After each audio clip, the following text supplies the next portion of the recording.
Alam mo ba na ayon sa ilang pag-aaral, maaaring may koneksyon ang blood type sa ating kalusugan.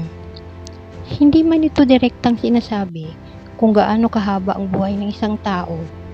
May mga eksperto na naniniwalang maaaring may epekto ito sa sakit, resistensya, stress, at kalagayan ng katawan.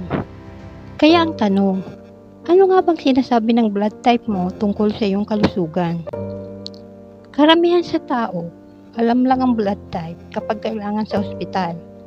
Pero sa ibang bansa, pinag-aaralan din ito kaugnay ng personality diet at health risk. May 4 na pangunahing blood type. Type A, Type B, Type AB, at Type O. At bawat isa raw ay may kanya-kanyang posibleng strength at weaknesses. Halimbawa, may ilang pag-aaral na nagsasabing ang blood type O ay maaaring mas may mababang risk sa ilang uri ng heart disease. Pero maaari rin daw silang mas madaling magkaroon ng ulcer o bleeding problems.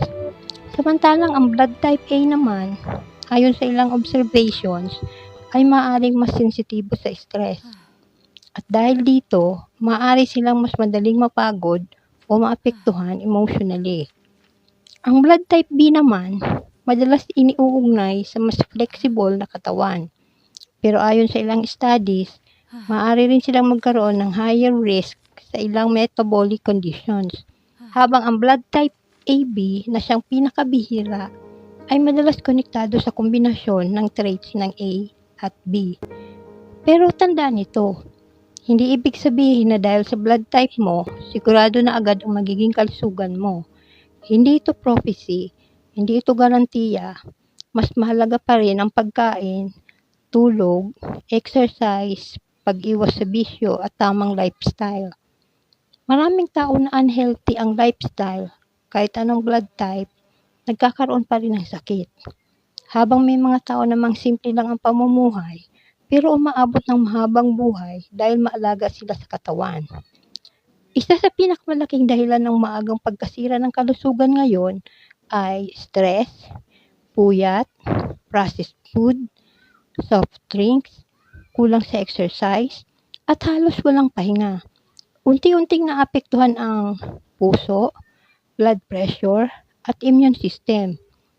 Kaya kahit ano pa ang blood type mo, mas mahalagang alagaan ang katawan habang maaga dahil maraming sakit kapag lumala na, mahirap nang balikan. Mahalaga rin ang regular check-up. Maraming Pilipino nagpapa-check up lang kapag malala na ang nararamdaman.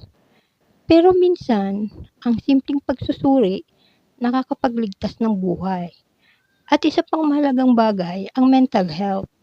Hindi lang katawan ang dapat alagaan, pati isip. Dahil kapag sobrang bigat ng iniisip, naapektuhan din ang buong katawan. Sa panahon ngayon, maraming tao ang sobrang busy sa trabaho, pero nakakalimutang alagaan ang sarili. Laging overtime, laging pagod, laging puyat. Pero tandaan mo ito, ang pera pwedeng kitain ulit, pero ang sirang kalusugan, minsan mahirap nang ibalik. Kaya kung may isa kang dapat i-prioritize, iyon ay ang iyong kalusugan. Dahil kahit gaano kalaki ang pera, kapag mahinang katawan, mahirap pa rin maging masaya. At tandaan mo rin ito, hindi blood type lang ang basihan ng haba ng buhay. Mas malaking factor pa rin ang disiplina, healthy habits, tamang pagkain, sapat na pahinga, at positibong pamumuhay. Kaya simula ngayon, alagaan mo ang sarili mo, uminom ng tubig, matulog ng tama, maglakad-lakad, bawasan ng stress, at huwag abusuin ng katawan dahil iisa lang ang buhay at iisa lang din ang katawan na meron tayo.